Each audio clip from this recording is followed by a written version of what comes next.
உலகம் உய்ய தங்கள் வாழ்நாளையே அர்ப்பணித்துக் கொண்ட மகான்கள், தத்துவ ஞானிகள் அவ்வளவு பேரையும் மனத்தால் வணங்கிக் கொள்வோம் என்று நான் பேசுவதற்காக ஒரு பொருளை தேர்ந்தெடுத்து கொடுத்திருக்கிறார்கள்.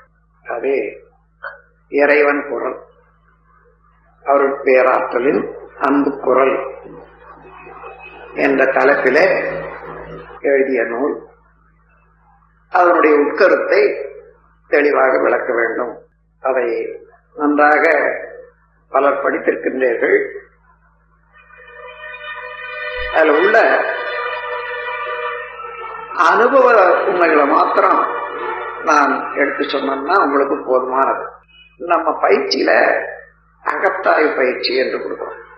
அதன் பிறகு தவத்தில ஆக்கினை, துரியம், யூனிவர்ஸ் சக்திகளம், சிவக்களம் என்று தவத்தை கொடுக்கிறோம்.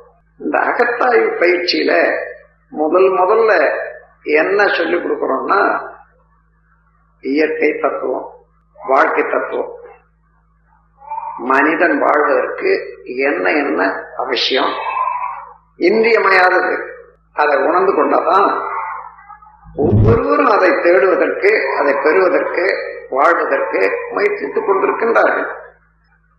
அந்த முயற்சிக்கும் அவர்கள் தேட்டத்துக்கும் மதிப்பளித்து நாமும் நம்முடைய முயற்சியும் செயலையும் வகுத்துக் கொள்ளணும் என்பதற்காக 3 தேவைகள், 3 அச்சம், அதுக்கப்புறம் 3 அறநெறி, 3 அறிவின் வழக்கம் என்று 12 படிகளாக வாழ்க்கை தத்துவத்தை கொடுக்கிறோம். அது தெரிந்தாதான் இன்னொரு முயற்சிக்கு மதிப்பு கொடுக்க முடியும். அதற்கு அடுத்தது என்ன செய்யறோம்? எண்ணம் ஆராய்தல். இங்கதான் இன்னும் நம்ம நாட்டில் போதிய அளவுக்கு அதற்கு மதிப்பு கொடுக்கல. நானும் பார்த்துட்டு வர ஏதோ எண்ண ஆராய்தல் 6 என்று நினைச்சிட்டு இருக்கோமே தவிர நம்முடைய வாழ்க்கையே, மனித வாழ்க்கையே தூக்கி நிற்கிறது இந்த எண்ணத்துலதான். எந்த செயலுக்கும் முன்னமும் எண்ணம் உண்டாகும். அதை எண்ணியபடி அவர்கள் அதன் பிறகு செய்து முடிச்சிட்ட பிறகு அதுவும் எண்ணத்துல பதிவார். அப்படி எண்ணத்தாலே செயல், செயலாலே எண்ணம், இப்படி உருண்டுகிட்டே இருக்கு. அதனால விளைவுகள், இவை பதிவு, அந்த பதிவு பிரதிபலிப்பு, இதான வாழ்க்கை. அப்போ நாம் செய்த செயல்களெல்லாம் பதிவாகி எண்ணங்கள் மூலமாகத்தான் வெளியாகணும். மீண்டும் அது எண்ணங்கள் தான் தூண்டுது செயலுக்கு. இந்த இடத்துல ஒரு கூட்டுறவு உடல்ல இயற்கையாகவே ஏற்பட்டது கோஆர்டினேஷன் அல்லது கோஆபரேஷன் வச்சுக்கோங்க. நாம் ஏதோ ஒன்று எண்ணுகிறோம் என்று சொன்னா அந்த எண்ணத்துக்கு உரிய காட்சியை, ஒளியோ ஒலியோ சுவையோ மனமோ ஏதோ ஒரு காட்சியை உண்டு பண்றதுக்கு மூளையினுடைய செல்கள் ஒன்று சேர்ந்து அணு அடுக்காகி அங்க இருக்கக்கூடிய ஜீவகாந்த சக்தியை தன்மாற்றம் செய்து காட்சியை அளிக்குது. அந்த காட்சி வந்த உடனே ஏதோ ஒன்றை பார்க்கும், அதை அடையணும், அதற்காக என்ன செய்யணும் என்றதுக்கு இந்த உடல்ல உள்ள செல்கள் எல்லாம் துடிக்குது, செய்யறது. ஏதாயாலும் ஒரு பழத்தை பார்க்கிறோம்னு வச்சுக்கோங்க, பழத்தை நினைக்கிறோம் என்று சொன்னா ஓ பழம் நல்லா இருக்கும், சாப்பிட்டா நல்லா இருக்கும், அது எங்க கிடைக்கும்? சரி, உடனே கிடைக்கக்கூடிய இடத்துக்கு இந்த உடலை தூக்கிக்கிட்டே போறது என்ன? உடல்ல உள்ள செல்கள் தான். அதன் பிறகு அப்புறம் செய்து முடிக்கணும். அது மாதிரி எந்த எண்ணம் ஒரு அன்பர் பேர்ல அவர் செய்த நன்மைக்காக நன்றி பாராட்டுறோம். அப்போ அப்படியே சேர்த்து ஒருத்தரோட ஒருத்தர் கை கோத்துட்டு அன்பு பாராட்டுறோம். அது எண்ணத்துல அவர் செய்த செயலை நாம் மதிக்கிறோம். அதே நேரத்துல உடலையும் அதுக்கு ஒத்துழைக்கும். ஒருவர் தீங்கு செய்தாருன்னு சொன்னா ஒருவருக்கு சினம் உண்டாகும். சினம் எண்ணம் தானே. அது உண்டான உடனே அவரை அடிக்கணும், அவரை உதைக்கணும் என்ற அளவுக்கு உடல்ல உள்ள செல்கள் எல்லாம் துடிக்குது. இந்த இதை பாத்தீங்கன்னா எண்ணத்தால செயலும் செயலால எண்ணமும் எப்படி தொக்கி நிக்குதுன்னு பாருங்க. மூளையில உள்ள அணு அடுக்குகள் சீர்மையினால எண்ணங்கள் உண்டாகின்றன. அதே போல உடல்ல உள்ள அணு அடுக்கள் சீர்மையினால செயல்கள் எல்லாம் உண்டாகின்றன. எந்த செயலா இருந்தாலும் இப்போ நான் எழுதணும்னு நினைச்சேன்னா கை வேணுமே, அது இங்க இருக்கக்கூடிய அணுக்கள் எல்லாம் சேர்ந்து ஒத்துழைச்சாதான் கையை தூக்க முடியும், எழுத முடியும். அப்படி எண்ணத்தோட செயலோட எண்ணம் ஒருங்கிணைந்து செயல்படுவது போல இயற்கையும் மனிதனுடைய மனமும் எப்படி ஒத்துழைக்குது என்றதை பாருங்க. ஒவ்வொருவருக்கு வயதுக்கு தக்கவாறு உணர்ச்சிகள் தோன்றுகிறது. அப்போ அந்த வயதுக்கு தகுந்தவாறு வயது வந்துடுது, நான் திருமணம் செய்து கொள்ள வேணும்னு நினைக்கிறேன். அப்ப இந்த உடல் வளர்ச்சிக்கு தகுந்தவாறு அங்க ஒரு மிஞ்சிய சக்தி வெளியாக வேண்டியதா இருக்குது. அதற்கு தானாகவே அந்த எண்ணம் நானும் திருமணம் செய்து கொள்ளணும், குடும்பம் நடத்தணும் என்ற எண்ணம் வரும். இப்போ இது அனுபவத்தை ஒட்டி வர்றதில்லை. இதுதான் இயற்கைக்கும் மனிதனுக்கு உள்ள தொடர்பு. இயற்கையில் உள்ள அமைப்பு அந்த வளர்ச்சி காலத்துல ஒவ்வொரு லெவல் வர்ற போது அதுக்கு உரிய தேவையை தூண்டும். அந்த தேவைக்கு தகுந்தவாறு எண்ணம், அதுக்கு தகுந்தவாறு செயல். இப்படி அதோட ஒவ்வொரு செயலையும் நாம் சமுதாயத்தோட தொடர்பு கொண்டிருக்கோம். எந்த எண்ணம் வந்தாலும் எந்த செயல் செய்தாலும் தனியா செய்திட முடியாது. சமுதாயத்துல நாம் செய்த அவர்கள் என்ன நினைப்பாங்க, அவர்களுக்கு இன்பமா துன்பமா, அவர்கள் போற்றுவார்களா தூற்றுவார்களா அல்லது எதிர்ப்பார்களா, அதுக்கு தக்கவாறு நாம் ஒழுங்குபடுத்திக் கொள்ளணும் நம்ம செயலை. இப்படி ஒவ்வொரு எண்ணமும் செயல்படுற போது நம்முடைய அந்த செயல்ல எழக்கூடிய விளைவுகள், இயற்கையில உள்ள அமைப்பு, சமுதாயம், இந்த மூன்றையும் உத்து நோக்கி அந்த நேரத்துல நாம் என்ன செய்யலாம், எந்த அளவுல செய்யலாம், என்ன முறையில செய்யலாம் என்பது தெரிந்து செய்யும் போதுதான் ஒவ்வொரு செயலும் ஆற்றலுடையதாக, கிரியேட்டிவ், நல்லது விளைவிக்கக்கூடிய செயல்களாக மலரும். அப்படி நல்லது விளைவிக்கக்கூடிய செயலை செய்யக்கூடிய யாரா இருந்தாலும் அதனுடைய விளைவாக அங்கே இருந்து எழக்கூடிய எண்ண அலைகளும் செயல் விளைவாக வரக்கூடிய நன்மைகளும் சிறுக சிறுக பரவி எத்தனை பேர் அதுல நன்மை அடைகிறார்களோ அவ்வளவு பேர் நட்பையும் ஆக்கி கொடுக்கும். ஒரு மனிதனுக்கு எத்தனை பேர் நட்பு மனத்தாலும் செயலாலும் உண்டாகுதோ அதுதான் அவனுடைய நிதி, அவனுடைய உயர்வு, பெருமை, அமைதி, வெற்றி, மகிழ்ச்சி, இனிமை, இவ்வளவு அமைதி. அதனால நம்ம இந்த எண்ணத்தை பற்றிய ஆராய்ச்சி எடுத்துக்கொள்ளணும். அதற்காகத்தான் தவறு செய்யற போது என்ன செய்யறோம், நாம் இதுவரையில எத்தனையோ எண்ணங்கள் எண்ணி எண்ணி இருக்கோம். ஒவ்வொரு எண்ணத்துக்கும் ஒரு அலை சுழல் அலை நீளம் உண்டு. நீளமும் எண்ணிக்கையும். ஒரு செகண்டுக்கு இன்ன எண்ணங்கள் ஏற்பட்டா ஒரு செகண்டுக்கு அந்த அலை எத்தனை சுழல்ல வெளியாகுது என்பதெல்லாம் விஞ்ஞான ரீதியாக இஇஜி மூலமாக, எலக்ட்ரோ என்செபலோகிராம் என்ற கருவியின் மூலமாக கணக்கெடுத்திருக்காங்க. நம்ம உடல்ல 4 பகுதியாக அந்த எண்ண அலைகளை பொதுவாக எடுத்துக்கொள்ளலாம். புலன்கள் மூலமாக பொருளை பார்க்கிறது, இன்ப துன்பம் அனுபவிக்கிறது, நல்லது கெட்டது என்பது. இந்த நிலையில பேட்டா வேவ் என்று ஒரு செகண்டுக்கு 14ல இருந்து 40 வரைக்கும் அந்த சுழற்சி ஒரு செகண்ட், அந்த மாதிரி கணக்கெடுத்திருக்காங்க. அது விழிப்பு நிலையில புலன்களோட நாம் தொடர்பு கொள்ளும் போது, அப்ப புலன்கள இருந்து தொடர்பற்று விட்டோம்னு வச்சுக்க, அப்போ மன அலை இயங்காததா இருக்குது. ஆனா அந்த சுழல் எப்படி என்றதை பார்க்கணும்னா, நாம் தூங்குறோம் பாரு, அப்ப புலன்கள் வேலை செய்யல, மனம் இருக்குது, புலன்கள் வேலை செய்யல. ஆனா அந்த அலை என்ன என்பதை கணக்கெடுத்தா அத ஆல்பா வேவ் என்று சொல்லுவாங்க, அமைதி அலை. ஏன் உண்டாகுது? புலன்கள் இயக்கம் இருக்கிற போது நம்முடைய ஜீவகாந்த சக்தி அழுத்தமா ஒலியா ஒளியா சுவையா மனமாக மாறி செலவாய்க்கொண்டே இருக்கின்றதுனால அந்த சொல் ஜாஸ்தி ஆகுது. ஆனா தூங்கும் போது அந்த புலனியக்கம் இல்லாதனால அழுத்தமா ஒளியோ சுவையோ மனமோக மாறாத நம்ம இருப்பு அப்படியே இருக்குது. கொஞ்சம் சிறு கனவுல கொஞ்சம் செலவழியும், அவ்வளவுதான். அதனால அப்ப அமைதி நிலைக்கு வந்துடுத்து மனம். அந்த நிலையில அமைதி நிலையில தான் மனம் சிந்திக்க முடியும். இப்போ நமக்கு இன்பமோ துன்பமோ ஈடுபட்டுட்டோம்னு வச்சுங்க, அந்த இடத்துல சிந்தனை வராது. இது ஏது அது ஏது, நான் என்ன செய்யணும் என்றதோ இயற்கையை பற்றி ஆராய்ச்சியோ அதெல்லாம் வராது. இன்பமும் துன்பமும் ரெண்டுமே மனிதனை இழுத்து பிடிச்சுக்கிட்டு அதாவது உணர்ச்சி வயப்படத்தை செய்யும். அதனால அந்த நிலையை தாண்டி அமைதி நிலைக்கு வர்ற போது தூங்குறோம்.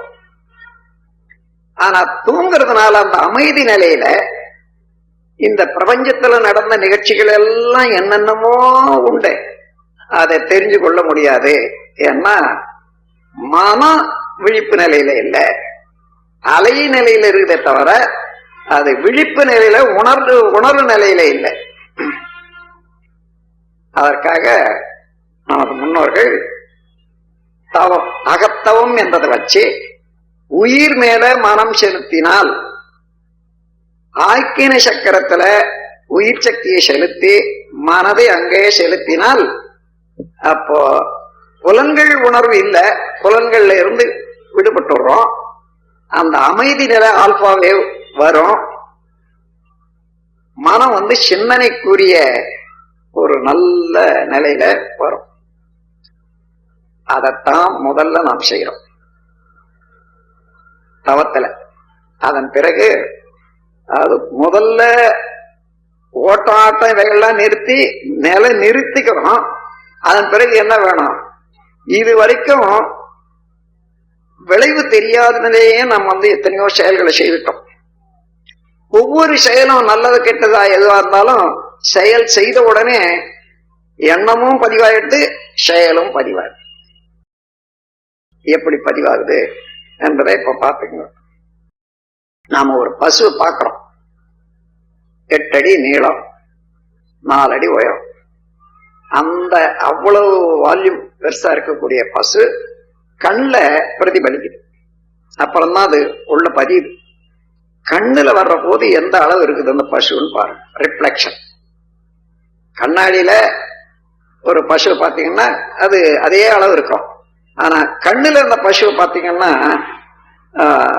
இன்னொருத்தர் பார்க்கலாம். பார்க்கிற போது எவ்வளவு இருக்கு பாருங்க, அந்த பசு என் கண்ணில் தெரியுது.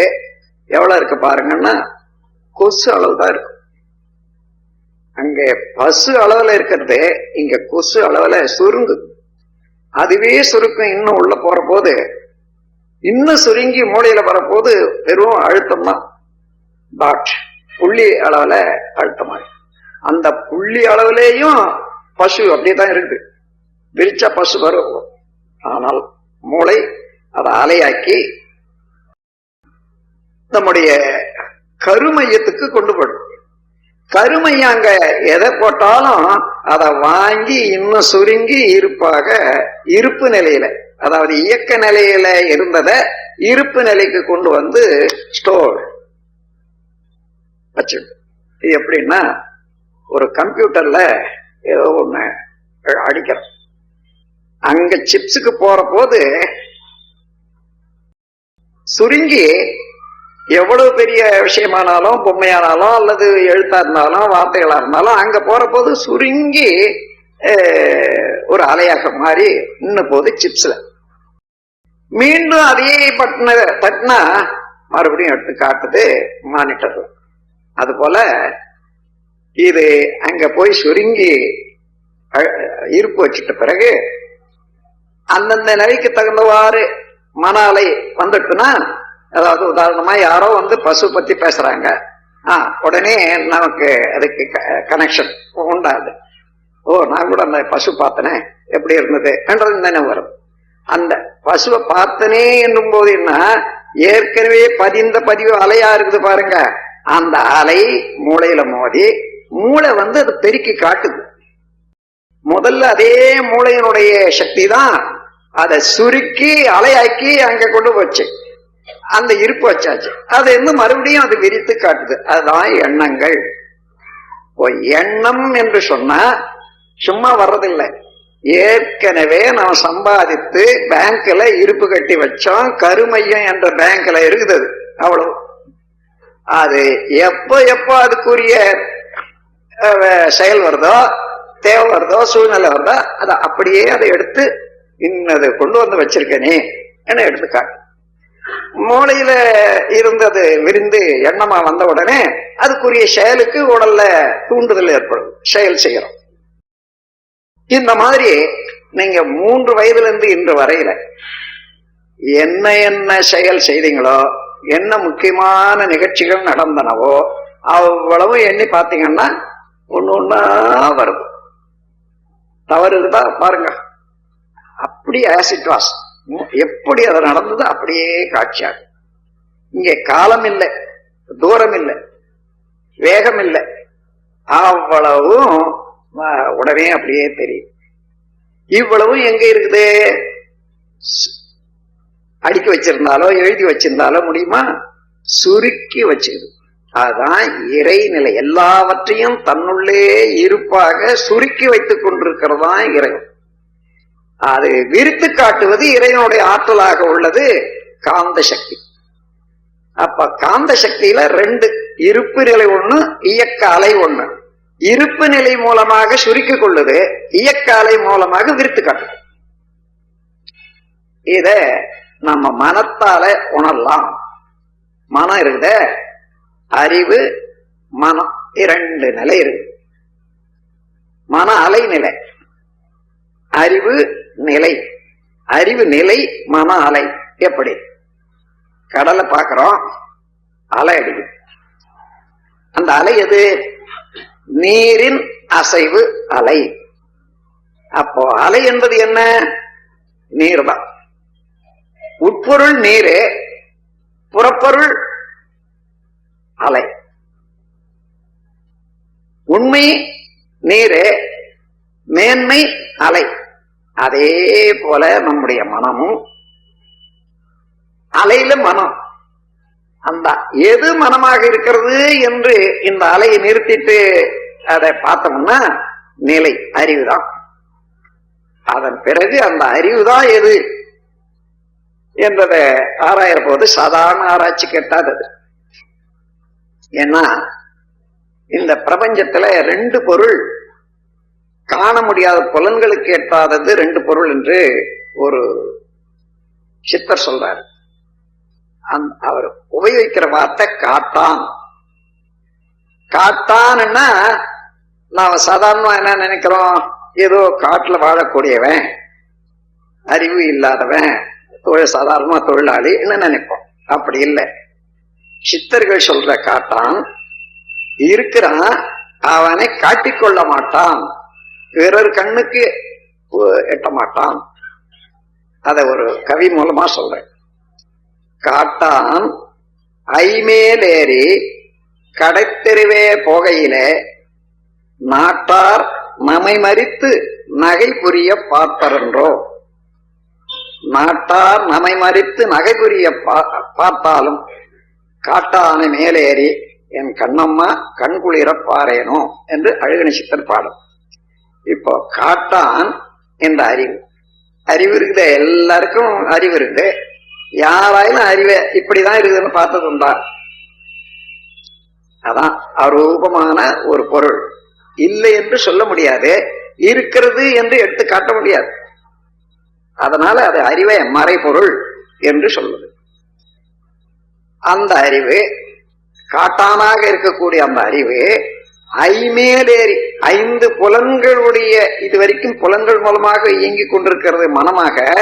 அந்த புலன்களை எல்லாம் தாண்டி, பஞ்சபூதங்கள் பஞ்ச தன்மாத்திரைகளை தாண்டி ஐமேல் ஏறி அதற்கு மேலாக இவையெல்லாம் தோன்றுமிடமாக உள்ள அந்த முழுமுதற் பொருளை நாடி போகும்போது காட்டான் ஐமேலேறி கடை தெருவே போகையிலே, கடை தெருன்னு சொன்னா நாம் ஏதோ பொருள் விற்கிற கடை தெருவுன்னு நாம் நினைப்போம்.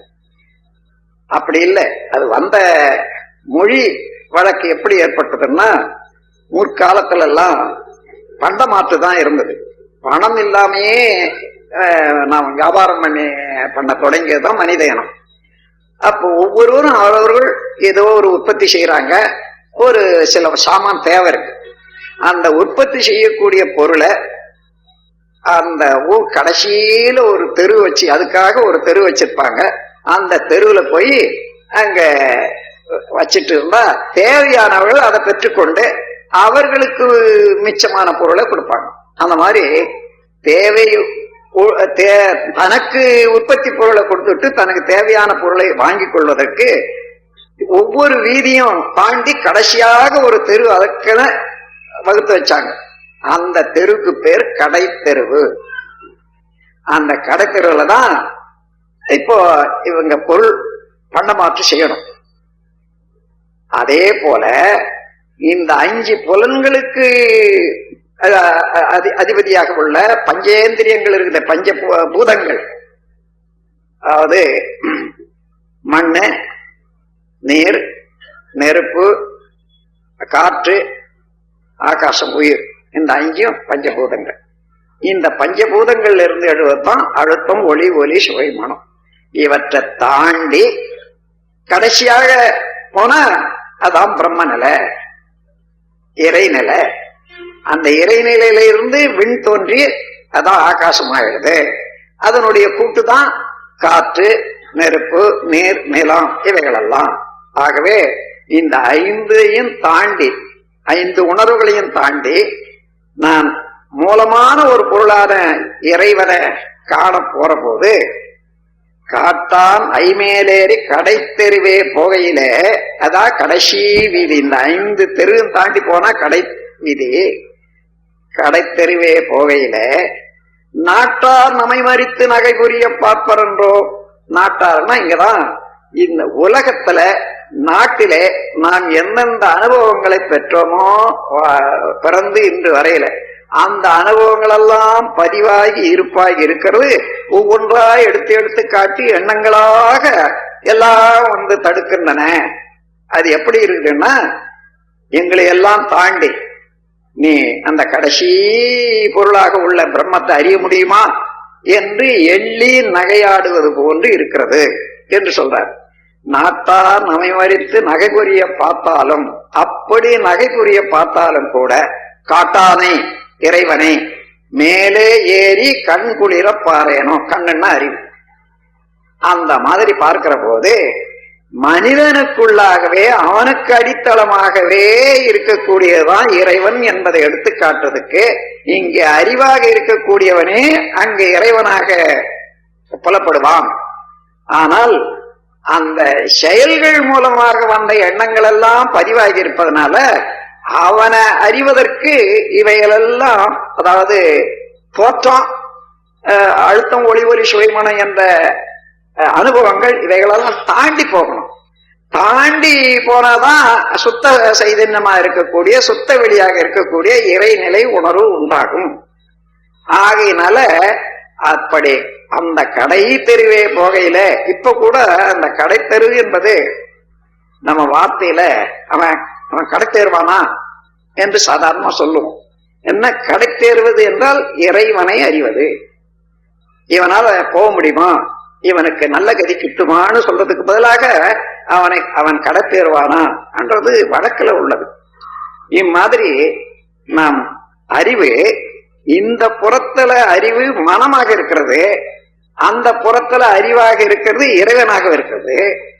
அதே போல நீங்க பார்க்கிற அலையில, அலை இயக்கம், எது இயங்குகிறது? நீர். நீர் நிலை, நிலையாக உள்ளது நீரு, அலையாக உள்ளது வேகம். அதே போல நம்ம மனம் அந்த அலையாக இருக்கக்கூடிய அலையை நிறுத்தி விட்டால், நின்றால் நிலைத்தால் இறைவன், அலைந்தால் மனம். ஆனா அந்த அலைவு எப்படி உண்டாகுது? ஏற்கனவே நாம் என்ன என்ன எண்ணங்களாக, செயல்களாக, அனுபவங்களாக எதை எதை பார்த்து எந்தெந்த வடிவம் எடுத்தோமோ, எந்தெந்த செயலை செய்தோமோ, எந்த உணர்வுகளை பெற்றோமோ, அவைகளெல்லாம் அப்படி அப்படியே பதிவாகி அவ்வப்போது அது அதுவாகத்தான் வந்து கொண்டே இருக்கின்றன. இவைகளெல்லாம் மாறி அந்த அடித்தளமான நம்முடைய அறிவுக்கு மனதுக்கு அடித்தளமாக உள்ள அறிவை, இறைவனை அறிய வேணுமானால் இந்த அலைகளை எல்லாம் கழிக்கணும். அதற்காக நாம் இங்கே பஞ்ச புலன்கள்ல இருந்து விடுபடுவதற்காக இங்க தியானம் பண்றோம். அங்கே அதாவது மனம் விரிவு அடையுது புலன்கள் மூலமாக, பஞ்சேந்திரிய உணர்வுகள் மூலமாக. அந்த விரிவிலிருந்து ஒடுங்குவதற்கு இப்ப பயிற்சி இங்க வந்தாச்சு. இதுக்கு அடுத்தது என்ன? நாம் செய்த செயல்கள் எல்லாம் பதிவாயிருக்கிறதுக்கு எந்த எந்திரம் உதவியா இருந்தது? மூளைதான். மூளையினுடைய அணு அடுக்குகள் தான் இப்ப பார்க்கக்கூடிய பொருளை இங்கே பசு கொசுவாச்சு அது உள்ள ஒரு புள்ளியாக போற போது அதை அலையாக்கி கருமையத்துக்கு அனுப்பிச்சாச்சு. மீண்டும் தேவையான போது கருமையத்துல இருந்து எடுத்து காட்டிக்கொண்டே இருக்கு. இந்த விந்தியை நீங்க கொஞ்சம் யோசித்து பார்த்தீங்கன்னா நல்லா தெரியும். புலன்களோட ஈடுபட்டு இருக்கிற போது வேறு எண்ணங்கள் ஆகாது. ஏன்னா நீங்க பார்க்கக்கூடிய பொருளை பதிவு செய்து கொண்ட வேலை செய்துகிட்டே இருக்குது. இது நிறுத்திட்டீங்கன்னு வச்சுங்க, இது வரைக்கும் பார்த்தது பதிந்தது எண்ணங்களாக வந்துகிட்டே இருக்கும். ஏதாவது ஒண்ணுதான் செய்யும். ஒண்ணு பார்க்கிறத பதிவு செய்யும், இல்ல பதிந்ததை வெளியிட்டு கொண்டு இருக்கும். ஆகையினால இப்போ உண்மையான பொருளாக உள்ள இறைவனை அறியணும்னு சொன்னா இந்த பதிவு செய்யறதோ அல்லது பதிவு வெளியாகிறதோ இல்லாத போதுதான் மனம் நிலைக்கணும். அதுக்காக என்ன பண்றோம்? இது வரைக்கும் என்னென்ன பதிவுகள் உண்டோ அதெல்லாம் ஆராயிற போது ஒவ்வொரு பதிவுக்கும் இந்த மூளையினுடைய அணு அடுக்குகள் சேர்ந்துதான் நம்ம உடல்ல ஜீவகாந்த சக்தி ஓடும் போது தானாகவே அந்தந்த அடுக்குகளுக்கு வழிவகுக்குது. அப்ப அந்த அணு அடுக்கு வர்ற போது அதே எண்ணங்களும் உண்டாகும். அதையெல்லாம் மாற்றி அமைச்சு நாம் புதுமையான எண்ணங்கள் என்ன வேணுமோ அதை நினைக்கவும், நல்லதே தேர்ந்தெடுத்து அதை செய்யவும் வேணுமானா அந்த அணு அடுக்கு முறைய நம் விருப்பம் போல சீர்திருத்தி அமைக்கணும். அதற்காக துரியம் என்ற நிலையில தவ செய்யணும். துரிய தவத்துல என்ன ஆகுது என்று பாருங்க. உங்களுடைய மனம், அந்த மனம் என்பது ஜீவகாந்த சக்தியினுடைய அலை தானே, அந்த அலை அங்கேயே நிலையாக்குறீங்க. அப்ப ஊடுருவி அங்க சுழல்வதும் நல்லா தெரியுது. இதனால நீங்க அமைதி நிலைக்கு இதுவரையில மூளைக்கு இடம் கொடுத்தீங்கன்னா இல்லை. இப்பதான் அதுக்கு அமைதியில நிலைக்கிறதுக்கு அதுக்கு என்னென்ன அட்ஜஸ்ட்மெண்ட், என்ன அணு அடுக்கு வேணுமோ அதை செய்யறதுதான் மூளையில மனம் வச்சு தவம் செய்வது. அதை துரியம் என்று உயர்ந்த நிலை யோகம் என்று சொன்னாங்க. துரியத்துலதான் வினைகள் எல்லாம் போக்க முடியும் என்றதை கண்டுபிடிச்சாங்க நம்ம பெரியவங்க. தன்னை அறிந்த தத்துவ ஞானிகள் முன்னை வினையின் முடிச்ச வைப்பார்கள், பின்னை வினையை பிடித்து பிசைவார்கள், சென்னியில் வைத்த சிவனருளாலே. திருமூலர். தன்னை அறிந்தவர்கள் எல்லாம் எப்படி எந்த வகையில அவங்க மேன்மடைஞ்சாங்க என்றதை சொல்றார். தன்னை அறிந்த தத்துவ ஞானிகள் முன்னை வினையின் முடிச்ச வகுப்பார்கள். முன்னை வினைன்னா இதற்கு முன்னை எத்தனையோ வினைகள் செய்து அது அப்படியே அழுத்தமாக, அததான் சஞ்சித கர்மம்னு சொல்றது. சஞ்சிதம்னா மூட்டை, அதை இங்க முடிச்சுன்னு சொல்றாரு. அந்த மாதிரி ஒரு பெரிய மூட்டையாதான் இருக்குது. முன்னை வினையின் முடிச்ச அவிழ்ப்பார்கள், அதை அவிழ்த்து ஒவ்வொன்றாக எடுத்து அலசி பார்ப்பாங்க. பின்னை வினையை பிடித்து பிசைவார்கள். அதை ஒட்டிதானே அது செய்யணும் இதை செய்யணும்னு எந்த பொருள் மேல போனாலும் எண்ணங்கள் புதிய புதிய செயல்களுக்கு உருவாகுது. ஆகையினால பின்னை வினையை பிடித்து பிசைவார்கள். அப்படி ஏற்படக்கூடிய எண்ணங்களை எல்லாம் இன்னது செய்தன்னா என்ன விளையும், இது நற்கர்மமா தீய கர்மமா, இதனால என்னென்ன விளையும் என்று ஆராய்ச்சி செய்து அதை செயல்படுத்துவதோ விட்டு விடுவதோ என்பதை செய்வார்கள். பின்னை வினையை பிடித்து பிசைவார்கள். சென்னையில் வைத்த சிவன் அருளாலே மேல கொண்டு போய் மனதை வைத்து தியானம் செய்த காரணத்தினால இதெல்லாம் அவர்களுக்கு கிட்டும். வள்ளுவர் தென்புலத்தார் தெய்வம் விருந்து ஒக்கல் தான் ஒன்றாங்க ஐம்புலத்தால் ஓம்பத்தலைன்னு சொல்றாரு. இங்க தென்புலத்தாருன்னா யாரு? தென்புலம் வடபுலம்னு எடுத்துக்கொள்ளுங்க. எந்த பக்கம் இழுவ சக்தி இருக்கிறதோ ஆகர்ஷண சக்தி அந்த பக்கம் வடக்கு என்பது சாதாரண வழக்கு. அதாவது இந்த பூமியை நடுக்கோட்டுல நாம் வெட்டி பார்த்தோம்னா வடக்கு பக்கம்னா கனத்த பொருட்கள் எல்லாம் அதிகமா இருக்குது. அதாவது நீர் அதிகம் அந்த பக்கமாகவும் நிலத்தினுடைய அழுத்தம் அதிகமாகவும் இங்க ஏற்பட்டிருக்கு. அதனால இழுவ சக்தி ஆகர்ஷண சக்தி வடக்கு பக்கம் எந்த பொருளானாலும் அதை நோக்கி இழுக்குது. அப்போ அதே போல நம்ம நிக்கிறோம், பூமி மேல நிக்கிறோம். நம்ம கால் பக்கம் அந்த பூமியினுடைய மைய ஈர்ப்பு இழுக்குதே இல்லையோ? கால் பக்கம் மைய ஈர்ப்பு இழுக்குதுன்னு சொன்னா நம்ம உடலுக்கு ஈர்ப்பு சக்தி காலு அது வடக்கு. காலு வடக்குன்னா தெற்கு எதுவாக இருக்கணும்? தலைதான். அதை வச்சுதான் தலைமேலேயே நினைவு வச்சு பவன் செய்யக்கூடியவர்களுக்கு தென்னவர்கள் சொன்னாங்க. தென்புலத்தார் தெய்வம். அதன் பிறகு அங்கே மனம் வைத்து அதிலே வெற்றி பெற்று இறைநிலையே உணர்ந்தவர்கள் தெய்வம். அவனே இவனாக இருப்பதை உணர்றாங்க. இரண்டாவது கட்டத்துல தெய்வம்னு சொல்றாங்க. அப்போ தென்புலத்தாருனா யோகியர்கள், தெய்வம் என்றால் ஞானியர்கள். இந்த இரண்டு நிலையில உள்ளவர்களை நீ தான் உதவணும்பா, இல்லறத்தான் தான் உதவணும்னு சொல்றதுக்காக வந்த போது அந்த வார்த்தையை கொடுக்கிறார். எனவே அந்த இடத்துல போய் நாம் தவம் செய்கிறோம். அதன் பிறகு அங்க தவம் செய்யற போதுதான் அகத்தாய்வு கொடுக்கிறோம். என்ன என்ன செயல்கள் செய்து நம்மண்ட பதிவா இருக்குது அவையெல்லாம் மாற்றி அமைக்கணும் என்ற போது ஆசை சீரமைப்பு, சினம் தவிர்த்தல், கவலை ஒழித்தல், இறைநிலை உணர்வு இவைகளெல்லாம் அகத்தாய்வு பயிற்சியாக கொடுக்கிற போது அங்க என்ன என்ன நமக்கு தேவையில்லாத பதிவுகள் எல்லாம் நம்மண்ட சேர்ந்திருக்கிறது என்று தெரிந்து அவைகளெல்லாம் மாற்றி அமைக்கிறதுக்குரிய செயலும் எண்ணங்களையும் கொண்டு அந்த பதிவுகளை மாத்துறோம். அந்த பதிவுகளை மாத்திட்ட பிறகு தூய்மை உண்டாகுது. அதுல வள்ளுவர் சொல்ற மாதிரி சினா வெகுளி இவைகளெல்லாம் நீக்கினா அதான் மன தூய்மை என்று சொல்றாரு இல்லையா? அந்த மாதிரி மன தூய்மையை முதல்ல செய்யறோம். மன தூய்மை செய்த பிறகு மனம் அமைதியான நிலைக்கு வருது. அந்த நிலைக்கு இன்னும் ஃப்ரீக்வன்சி சுழல் நிலைக்கணும்னு சொன்னா இந்த மனதை இதுவரையில சின்ன சின்ன பொருள்ல எல்லை கட்டிய உணர்வுல வச்சோமே அதை விட்டுட்டு பிரபஞ்சம் முழுவதிலும் அதாவது இந்த பெருமண்டலம் முழுவதிலும் மனதை செலுத்தி அந்த இயற்கையினுடைய இயக்க மண்டலம் வரையில விரிந்து அதிலேயே தவம் செய்யற போது அதுல 4 இருந்து 7 வரைக்கும் ஒரு செகண்டுக்கு சுழல் அமையுது. அதை தீட்டா வேவ்னு சொல்லுவாங்க.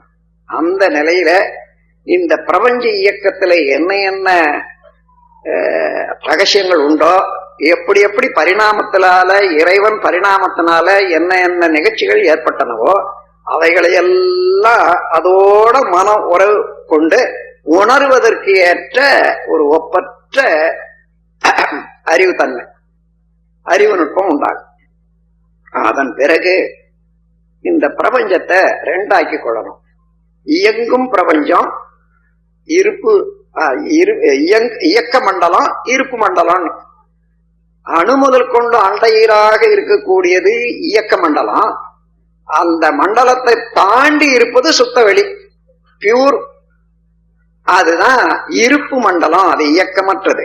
ஆனாலும் எல்லாவற்றையும் இயக்கி கொண்டிருக்கக்கூடிய அழுத்தம் அதனிடத்தே இருக்கிறது.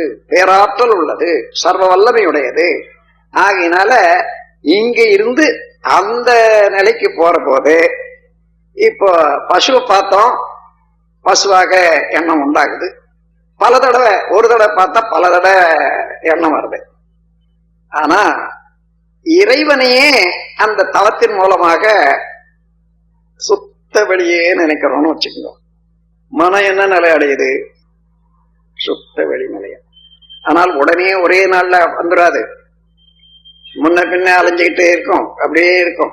ஆனா கொஞ்சம் கொஞ்சம் கொஞ்சம் கொஞ்சமா இருந்து இந்த கபடி ஆடுறாங்களே அந்த கோடுக்கு, அந்த அண்ணி இந்த அண்ணி, அவனுக்கு அந்த அண்ணியா இருக்குது, நினைவு இந்த அண்ணி இருக்குது, ஜாக்கிரதையா இருக்கானே, அந்த மாதிரி இருந்து அப்படி இந்த பக்கம் வந்து நிக்கிறான். அது போல நம்ம மனமும் அப்படி இப்படி அசைஞ்சாலும் கூட அந்த கோட்டுக்கு ரொம்ப நெருக்கமாகவே இருக்குது. அதனால 1 2 3 என்று சொல்லக்கூடியது டெல்டா வேவ்.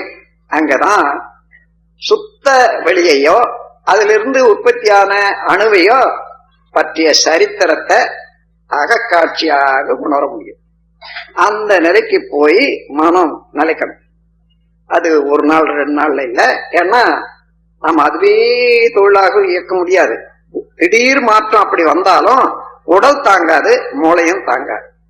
ஆகையினால படிப்படியாக வாழ்க்கையில இருந்து கொண்டே கொஞ்சம் கொஞ்சம் கொஞ்சமாக பழகிக்கிட்டே வர்ற போது ஆல்பாவே வந்து தீட்டா வேவ், யூனிவர்சல் மெடிடேஷன்ல தீட்டா வேவ் வந்து, அப்புறம் சுத்த வெளி தியானத்தினால டெல்டா வேவ் வந்து, அதுல எப்படி அதுல அங்கேயே அழிந்து நிக்கிற அளவுக்கு பழக்கம் வந்துட்டுதுன்னா அதோட ஒன்றி நிக்கிறீங்கன்னு வச்சுங்க.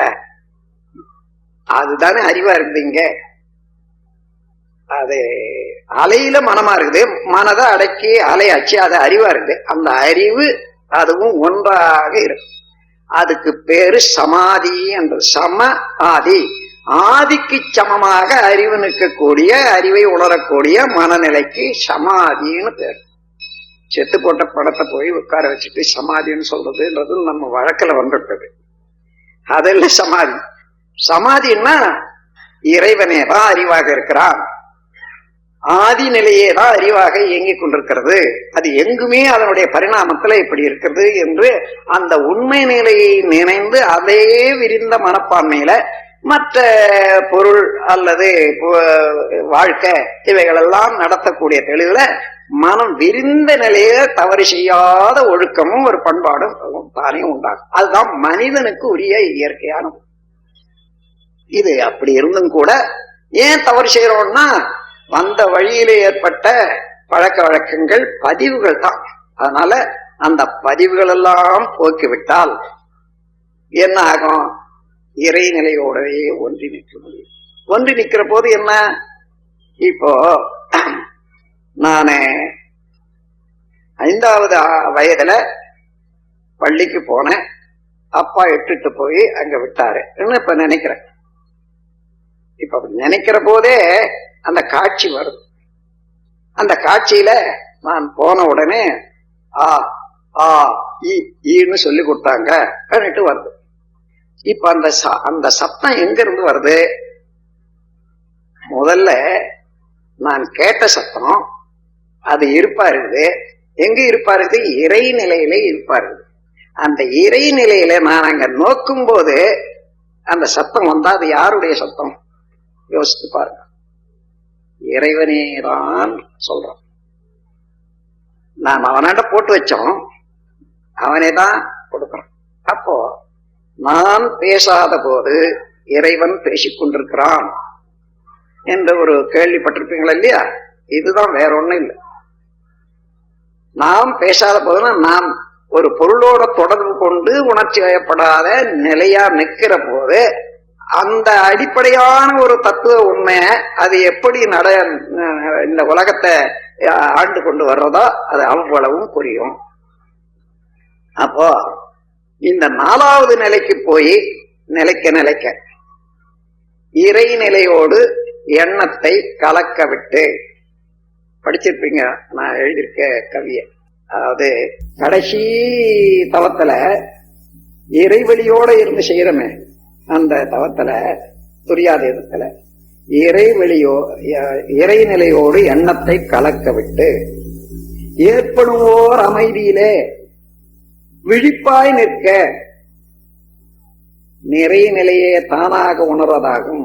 அந்த நிறை நிலையே தான் தானாக அறிவாகி இருப்பதை உணர்தலாகும். நிறை நிலையே தானாக உணர்தலாகும். நித்த நித்தம் உடலில் உயிர் இருக்கு மட்டும் உறைந்து உறைந்து இந்நிலையில் பழகிக் கொண்டால் உலக இன்பங்களிலே அளவு கிட்டும்.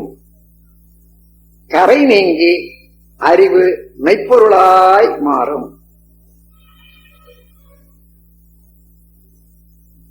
கரை நீங்கி அறிவு மெய்ப்பொருளாய் மாறும்.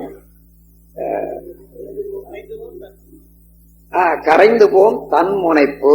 இது என்னது அது ஒன்னது சொல்லக்கூடிய அளவுக்கு உள்ள தன்முனைப்பு இருக்குது. அது கரைந்து போகும். இறை காட்சியாகும் என்றதை கொடுத்திருக்கேன். இப்ப அதேதான் இந்த முதல் கவி எடுத்துக்கொள்ளுங்க. யாராவது கொஞ்சம் தெரியும். அகத்தவத்தில்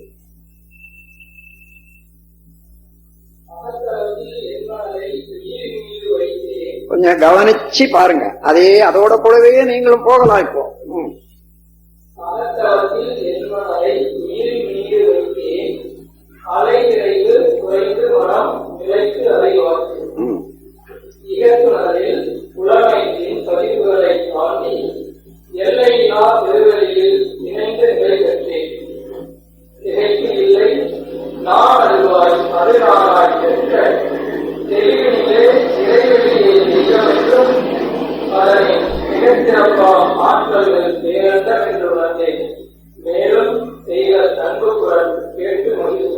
அப்பதான் என்ன என்ன எனக்கு தெரிந்து கொள்ளணும்ன்ற எண்ணி விட்டனும்.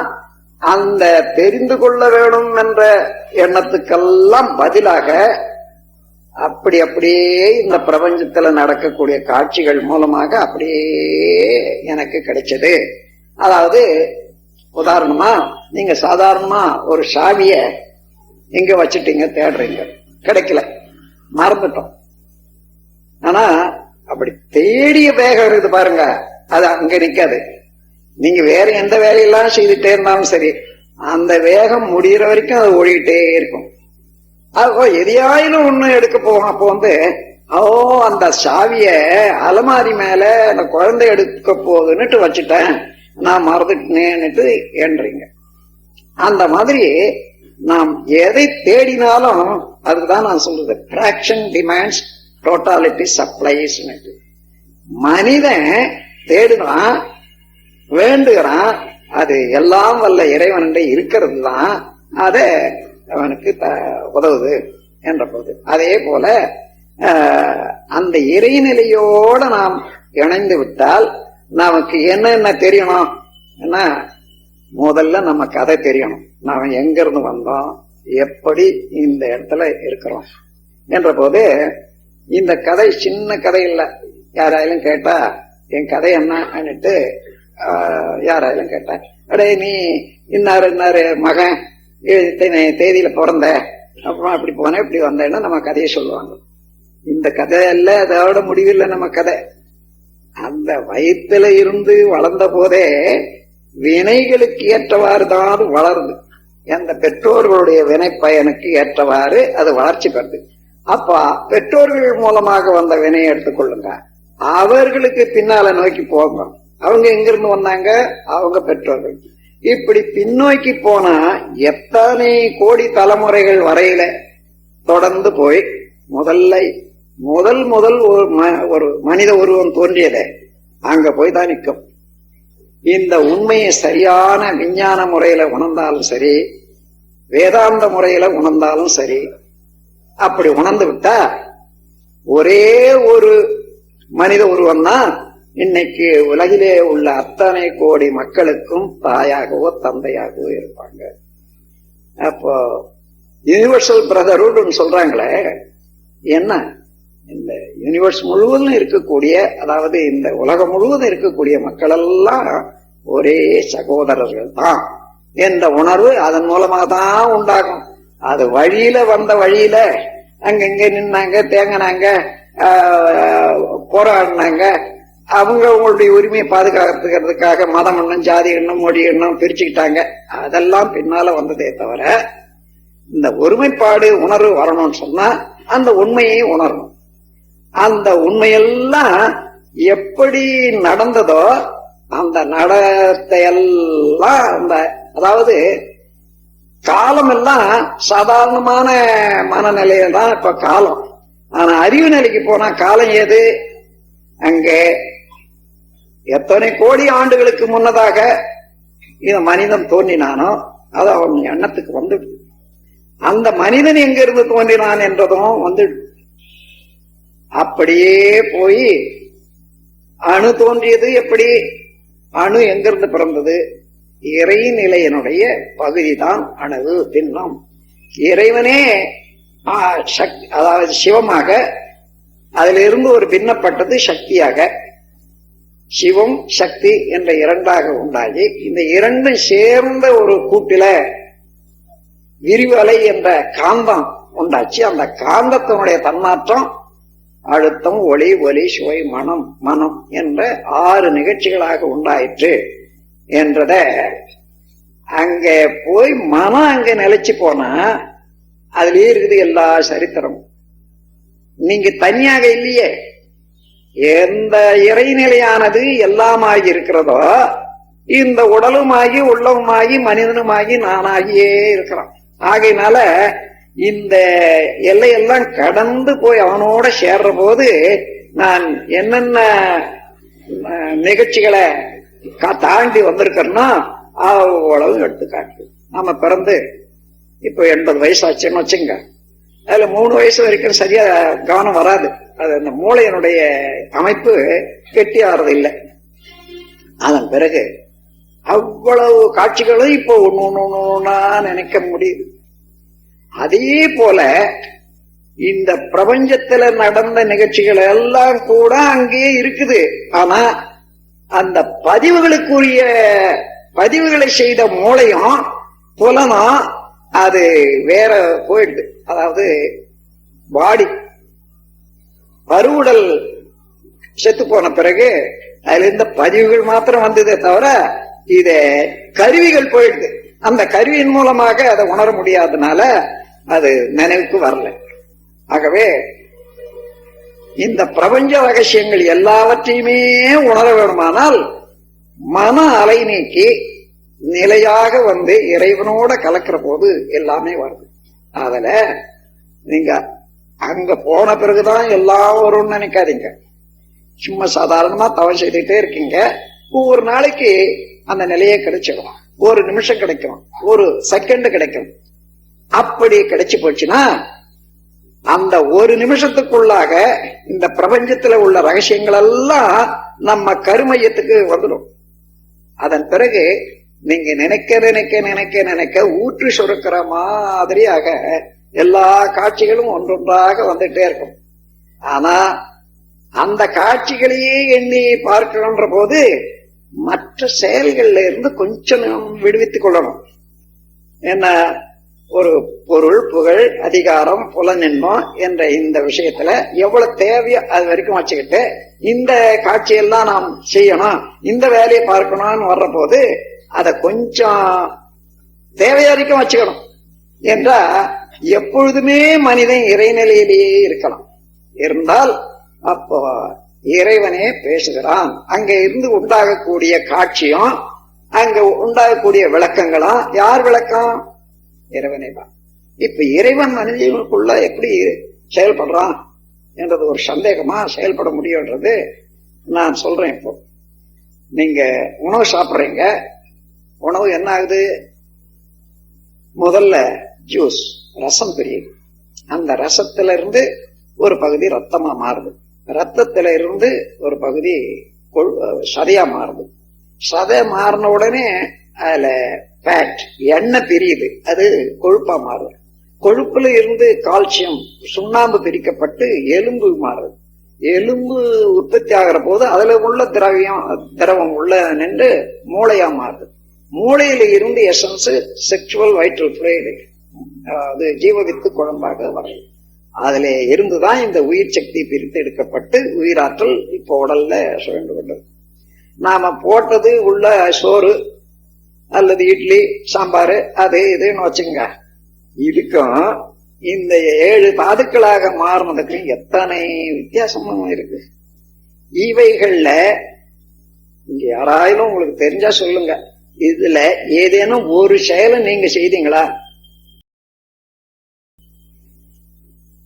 இது உள்ள போட்டு விடுங்கிறது தவிர அதுக்கு மேல ஏதாயாலும் செய்தோமா? அப்போ நீங்க ஏத்திஸ்டா இருக்கலாம், கம்யூனிஸ்டா இருக்கலாம், கடவுளை நம்பாதவங்களா இருக்கலாம், யாரா இருந்தாலும் சரி. இப்ப அது எந்த மாதிரி நடக்குது பாருங்க. அதுதான் இறை ஆற்றல். நமக்கு உள்ளும் புறமும் இருந்து கொண்டு ஒவ்வொரு அணுவுக்கும் மையத்திலேயும் இருந்து கொண்டு அதை சுற்றிலும் அழுத்தி கொண்டிருப்பது இறையாற்றல். ஒவ்வொரு பொருளிலும் மையத்தில் இருந்து கொண்டு இந்த பிரபஞ்சத்துக்கு அப்பாலாக இருந்து எல்லாவற்றையும் அழுத்தி பிடித்துக் கொண்டு தாங்கிக் கொண்டிருப்பது இறையாற்றல். ஆகையினால அங்க எல்லாவற்றையும் சுருக்கி வச்சுக்குது. எப்படி சுருக்கி வச்சுக்குதுன்னு பாருங்க. ஒரு மரம், இந்த மரத்துல இருந்து ஒரு விதை, அந்த விதைய போட்டீங்கன்னா அதே போல இன்னொரு மரம் வருது. இந்த விதையில மரம் சுருங்கி இருந்ததா இல்லையா? அப்படியே கொஞ்சம் கூட அது வளர்ற போது அந்த இலையனுடைய வடிவம், அதனுடைய காலம், அதனுடைய அழகு, அதனுடைய ரசாயனம், சுவை அவ்வளவு அப்படியே வருது. அதான் பேட்டர்ன், பிரிசிஷன், ரெகுலாரிட்டின்னு கண்டுபிடிச்சனா. ஒவ்வொரு பொருளும் அதனுடைய இயக்கத்துல பேட்டர்ன், வடிவமும் சரி, பிரிசிஷன் உள்ள இருக்கக்கூடிய கேரக்டரிஸ்டிக், அப்புறம் ரெகுலாரிட்டி, டைமிங். அந்த மரம் மாசி மாசத்துலதான் பிஞ்சு விட்டுது சொன்னா இந்த அதுல இருந்து வந்த செடி மறுபடியும் மரமாச்சுன்னா அதுவும் அதே காலத்துலதான் பிஞ்சு விடும். அது போல இந்த மரமே உருவத்தாலும் சரி, அந்த உருவத்துக்குள்ளாக உள்ள அமைந்திருக்கக்கூடிய அரூபமான கேரக்டர் குணத்தாலையும் சரி, எப்படி சுருங்கி இருந்து அந்த விதையில, இந்த விதை இருக்குது, விதை முழுக்க மரம் சுருங்கி இருக்குதுன்னு கூட எடுக்கிறதுக்கு இல்லை. மாங்கொட்டை எடுத்தீங்கன்னா கூட 2 பருப்பு இருக்கும், மத்தியில தான் விதை இருக்கும். நாம என்ன நினைக்கிறோம், மொத்தம் சேர்த்தா மாங்காயா அது மரமா வருதுன்னு இல்ல. இந்த முளை இருக்குத, அதை பாதுகாக்கிறதுக்காக தான் 2 பருப்பு இருக்கு. இல்லைன்னா அந்த பருப்பு இல்லைன்னா அந்த முளை பாதுகாக்க முடியாது, அதுக்காக வச்சதுதான் அது. ஆனா மரமாகிறது அந்த முளைதான். அவ்வளவு சின்ன அளவு, அதை பார்த்து உடச்சு கடிச்சு பார்த்தாலும் ஒன்னும் மரம் தெரியாது, மாமரம் தெரியாது, வேங்க மரம் தெரியாது. ஆனா போட்டா அப்படியே விதை போட்டு தண்ணி ஊத்தினா அப்படியே வளரும். இப்ப சுருங்கியது விரியறது, விரிஞ்சது விதையில சுருங்குது. இந்த உண்மையை உணர்ந்து கொண்டா அதான் வித்திலே இருந்து மரம், மரத்தில இருந்து வித்து. ஆனா அந்த வித்துக்கு வித்தாக உள்ளவன் வித்தகன் என்ற பெயர் வந்தது. அதாவது வித்தை தன்னகத்தே உடைய எல்லா வித்துக்களுக்கும் மூலமாக உள்ள ஒரு பெரும் ஆற்றலுக்கு வித்தகம், அது அகத்தே உடையது என்று வித்தகன் என்று இறைநிலைக்கு ஒரு பேர். அந்த நிலையோட மனம் இப்ப தவம் செய்து வர்றீங்க, அதை அடையல வச்சுங்க. ஆனா எப்போ ஒரு சமயம் கொஞ்சம் அப்படி வருது, மறுபடியும் போயிட்டு அந்த சமயத்துல எல்லாம் உங்களுக்கு சில எண்ணங்கள்லாம் உண்டாகுதுன்னு தெரியும் உங்களுக்கும்.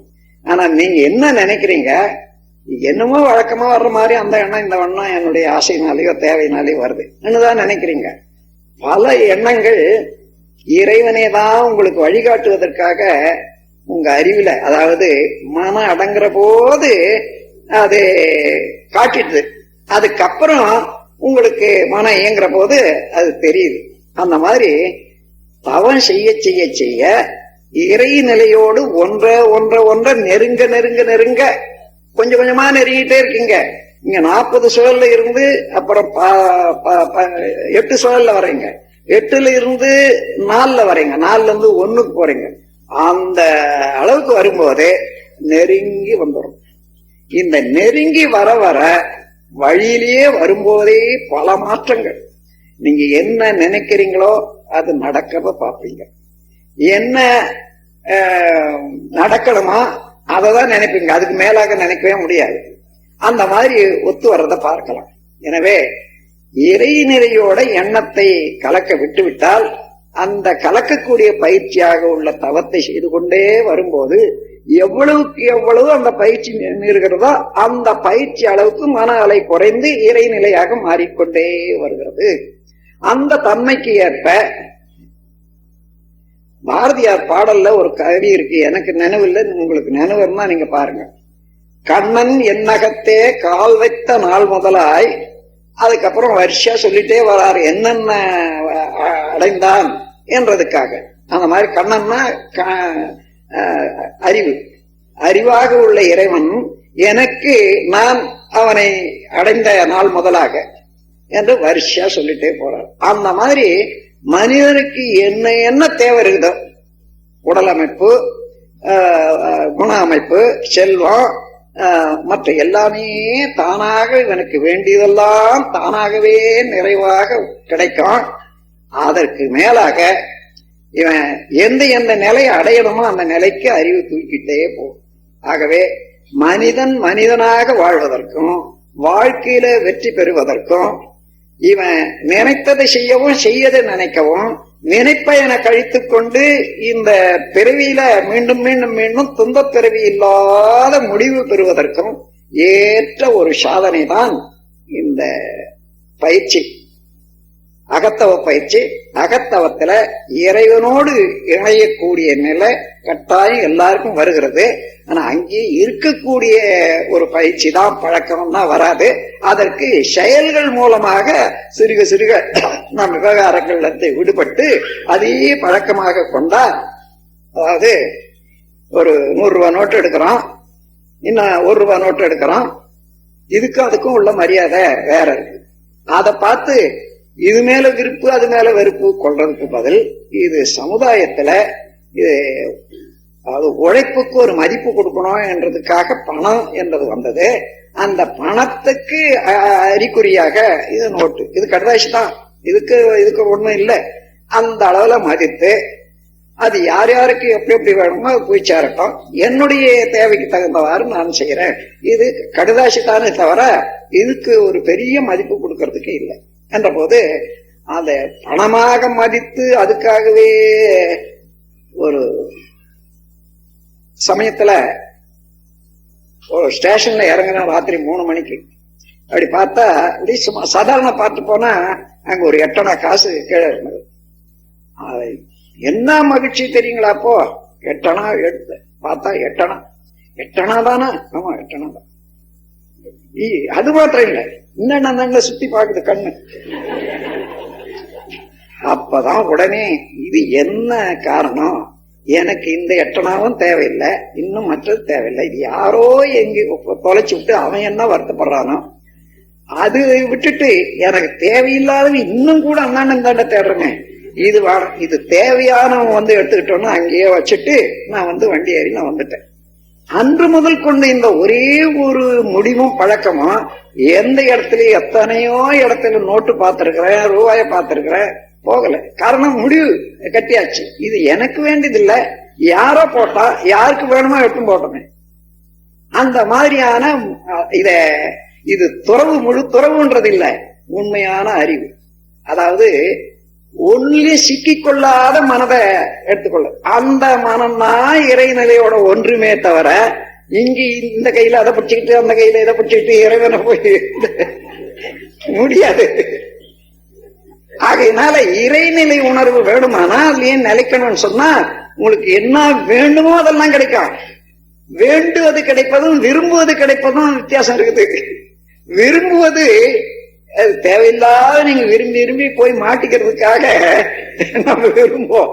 அந்த விருப்பமெல்லாம் கிடைக்க கூடாது. நமக்கு என்ன வேண்டுமோ வாழ்க்கைக்கு அதுதான் கிடைக்கணும். அது நிரம்ப இருக்குது. நீங்க உட்கார்ந்து யோசனை பண்ணி பாருங்க, ஒவ்வொருவருக்கும் உண்மையாக வேண்டுவது இருக்குது. நாம விரும்புவதெல்லாம் அனாவசியமாக தெரியாத போய் மாட்டிக்கொள்றதுக்காகத்தான் விரும்புறோம். விரும்புறோம்னா என்ன, இன்னொருத்தர் பணத்தை அல்லது இன்னொரு பொருளை இன்னொரு அதிகாரத்தை அதெல்லாம் விரும்புறதுன்னா பறித்துண்டும் செயலாதான மாறுது. அதனால சமுதாயத்துல சங்கடங்கள். எனவே இந்த 2வது கவியை கொஞ்சம் தயவு செய்து எடுத்து படிங்கப்போ. ஏன்னா இறைவன் குரல் என்றத சப்ஜெக்ட் போட்டதுனால பாட்டை பாடி அது மூலமாகவே விளக்கம் கொடுத்துட்டு போயிடுறேன்.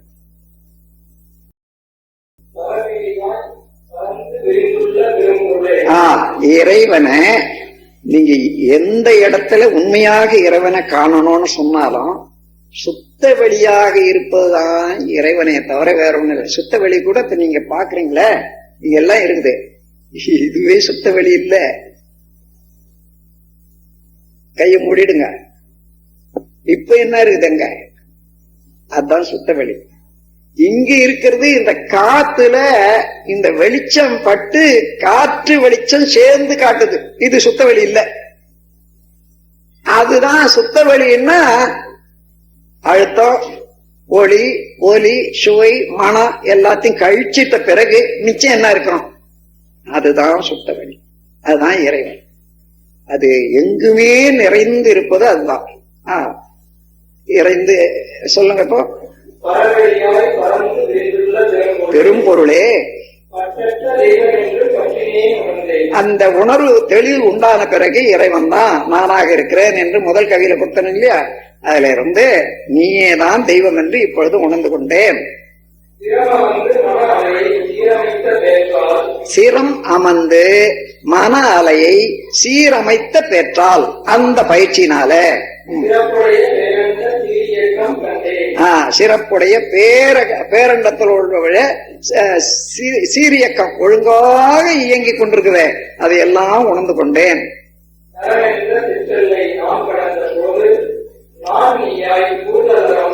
நரன் என்ன, அதாவது நான் ஒரு மனிதனாக இருக்கிறேன் என்ற எல்லையை கடந்து எனக்குள்ளாக உள்ள அறிவு இறைவனே நீயே தான் எனக்குள்ளாக அறிவாய் இருக்கிறாய் என்று நினைக்கிற போது, உணர்ந்த போது, இந்த நரன் என்ற சிற்றல்லை நான் கடந்த போது நான் நீயாய் நீ நானாய்.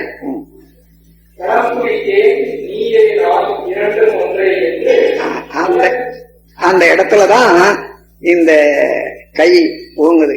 நீயும் நானும் வேறு வேறு இல்ல, நீயே தான் நானாக இருக்கிறேன் என்றதை உணர்ந்தவன் மற்றவர்களுக்கு உணர்த்துறதுக்கு அவனேதான் நானாக இருக்கிறேன், நானேதான் நீயாக இருக்கிறாய், இரண்டு வேறுபட்டதில்லை என்ற உண்மையை உணர்த்துவதற்காகத்தான் ஒருவரை ஒருவர் பார்த்த உடனே கரம் குவிப்பது.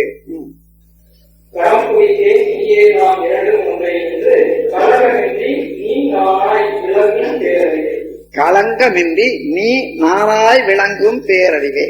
இது இரண்டாவது கவி. மூன்றாவது கவி அப்படியே எடுத்துங்க.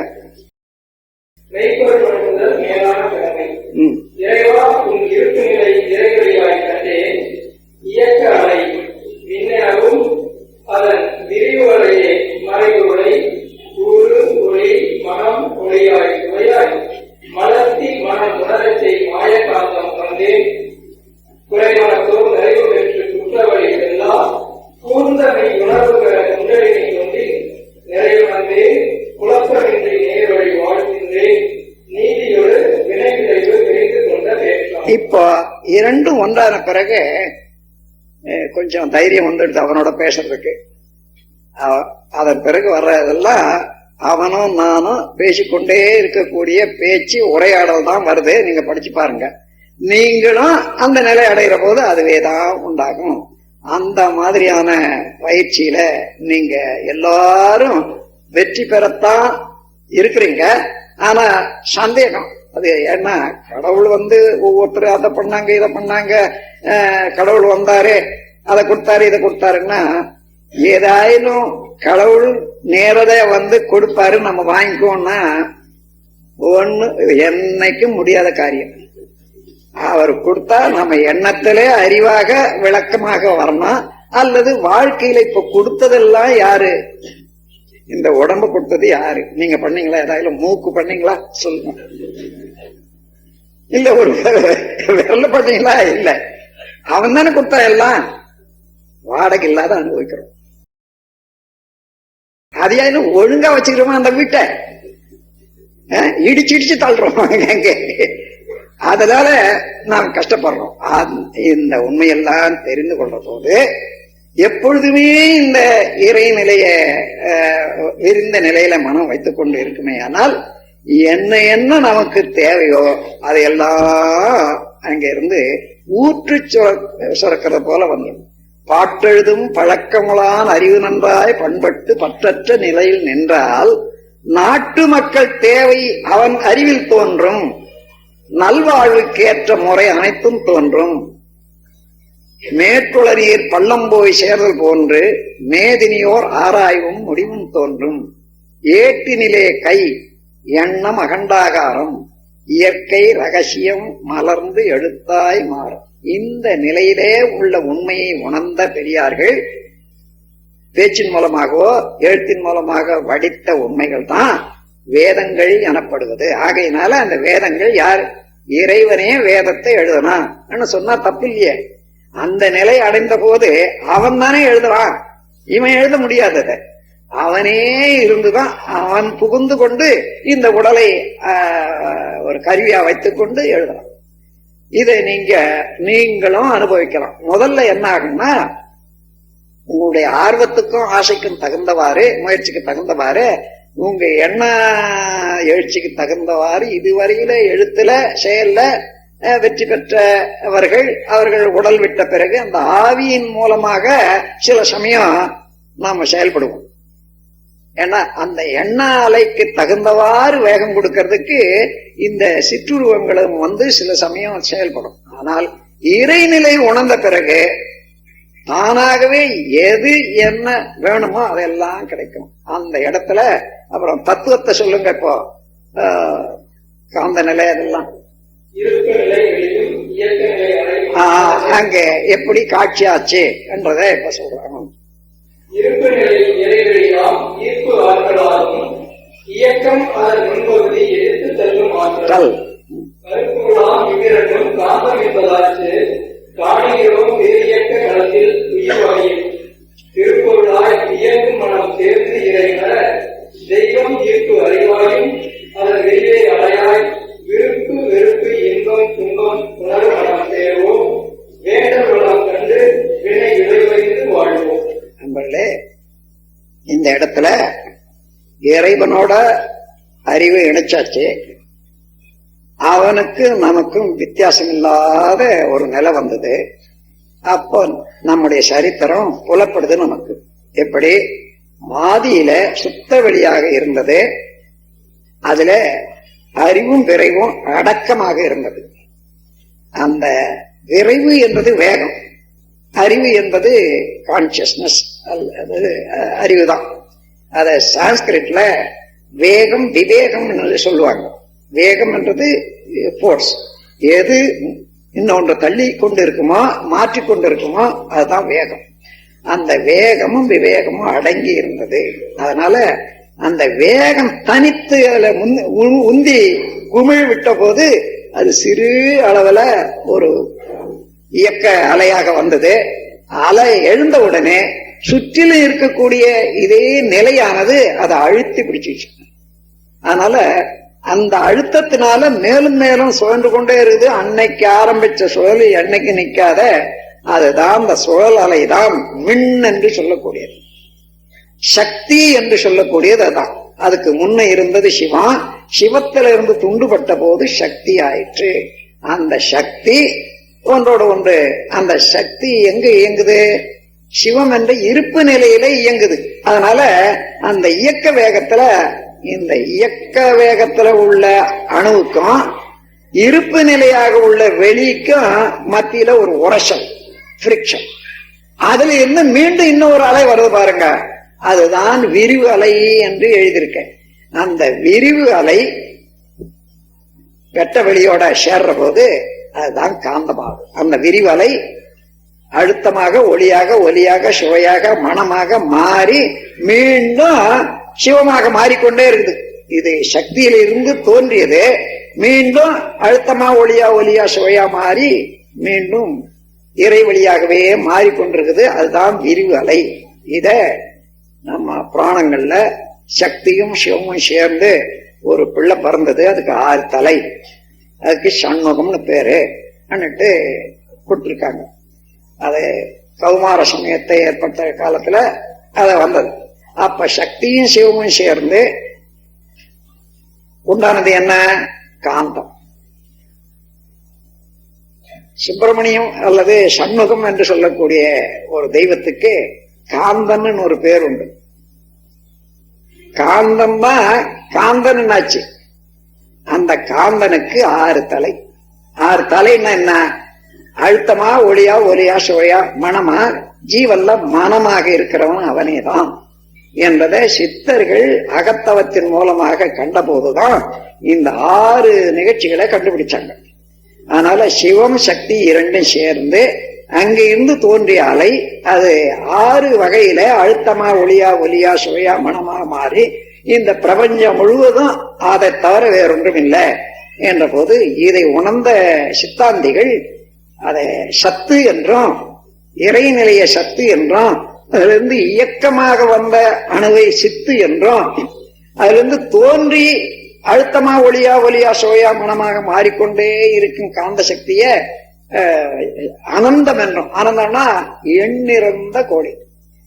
முதல்ல அழுத்தம், ஒளி, ஒலி, சுவை, மனம் சேர்த்தான். அந்த அழுத்தத்துல எத்தனை வேறுபாடு? சுவை என்று சொன்னா ஒரு சுவையா இருக்குது.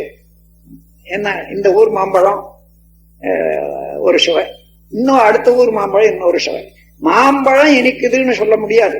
அந்த மாம்பழத்துல எத்தனை சுவை இருக்குதோ அது போல ஒவ்வொரு சுவையிலையும் நூற்றுக்கணக்கான பேதங்கள். அதெல்லாம் அந்த விரிவலையாக உள்ள காந்த சக்தியினுடைய கோர்வை ஒன்னோட ஒண்ணு சேர்ந்து உருவாகிற போது அத்தனை மாற்றங்கள் உண்டாகுது. அதனால அனந்தம்னு சொல்லிட்டான். சத்தாக உள்ளது சிவம் இருப்பு நிலை, சித்தாக எழுந்தது அந்த விண் இயக்க நிலை சக்தி. அந்த சத்து சித்து அதன் பிறகு இந்த இரண்டிலிருந்து தோன்றியது அனந்தமாக மாறியது என்றுதான் சத்து சித்து அனந்தம் என்று 3 வார்த்தையை ஒன்றா சேர்த்து சச்சித்தானந்தம், சச்சிதானந்தம் என்ற பெயர் வந்தது. சச்சித்தானந்தம் என்பது சச்சிதானந்தம் வந்தது, அதுவேதான். ஆகவே அந்த முறையில நீங்க இந்த பிரபஞ்சத்தை எடுத்துக்கொண்டு அந்த நிலையில பாத்தீங்கன்னா முதல்ல சுத்த வெளியா இருந்தது, அதுல இருந்து பிரிவு அணுவாச்சு. அந்த அணுக்கள்ல இருந்து அந்த வேகத்தில இருந்து இன்னொரு அலை வந்தது, அது காந்தமாச்சு.